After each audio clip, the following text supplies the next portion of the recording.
شباب، اليوم جبت لكم طريقة تحميل لعبة FTS Ultra Editon 2020. إن شاء الله ما أطول عليكم بالشرح.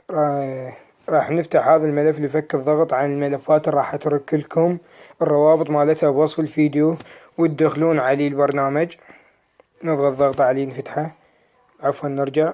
انتم من راح تحملوه؟ راح تلقونه على ملف الداونلود. اني على غير برنامج نزلته على مود المساحة. هذا البرنامج USB داونلودز.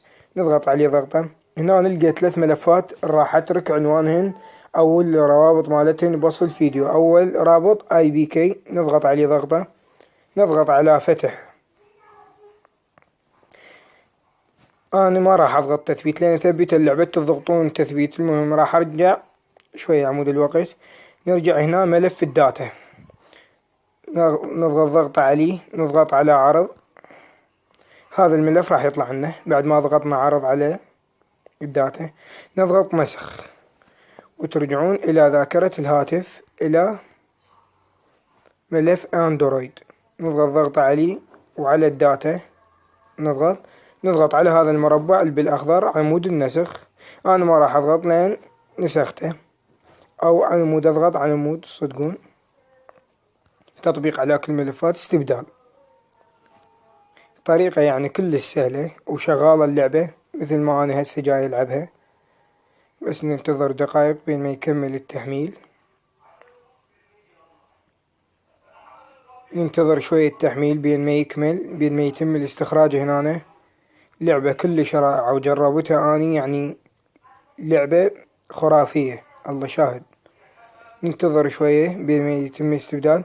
يقول لك استخراج أرشيف تم بنجاح. نرجع إلى ذاكرة الهاتف إلى مجلد البي الملفات اللي حملتها أني.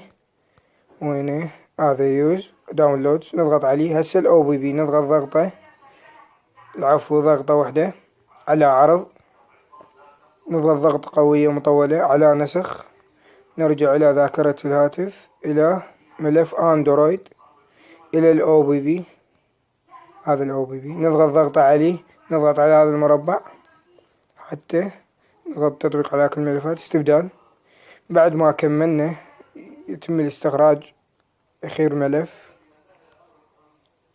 في يعني طرق بسيطة جدا. وبعد ما كملنا استخراج الملفات ونسخناهن، إلى هنا تنتهي حلقتنا. أتمنى من الله أن ينال إعجابكم ويحوز من رضاكم. لا تبخلوا علينا بضغط زر اللايك والاشتراك ليصلكم كل ما هو جديد.